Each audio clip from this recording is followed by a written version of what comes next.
Iran और Israel के दरमियान जंगबंदी, दोनों ने एक दूसरे पर नया हमला नहीं किया। ईरानी वजारत सेहत के मुताबिक इसराइली हमलों में 210 अफराद शहीद हुए और 4000 जख्मी हुए। 7 अस्पताल, 9 एम्बुलेंसेज, 6 इमरजेंसी रिस्पांस बेस और 4 क्लिनिक भी तबाह हुए। ईरानी हमलों में दर्जनों इसराइली इमारतें खंडर और हज़ारों अफराद बेघर हो चुके हैं।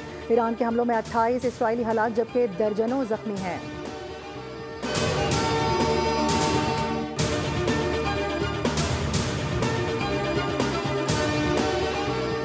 ताबड़तोड़ अमरीकी हमलों के बावजूद भी ईरानी जौहरी तंसीबात मुकम्मल तौर पर तबाह न हो सकें। CNN ने रिपोर्ट में इंकशाफ कर दिया, इस्फहान प्लान की मजबूत साख के बायस नुकसान नहीं पहुंचा। न्यूयॉर्क टाइम्स के मुताबिक जेर ज़मीन इमारतें सलामत हैं और सिर्फ दाखिली रास्ते मुतासर हुए हैं।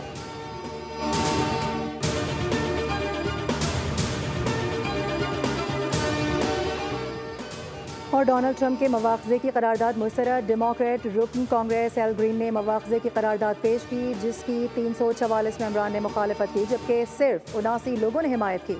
ट्रंप ने रद्द-ए-अमल में कहा है कि डेमोक्रेट्स गैर मकबूल हो चुके हैं।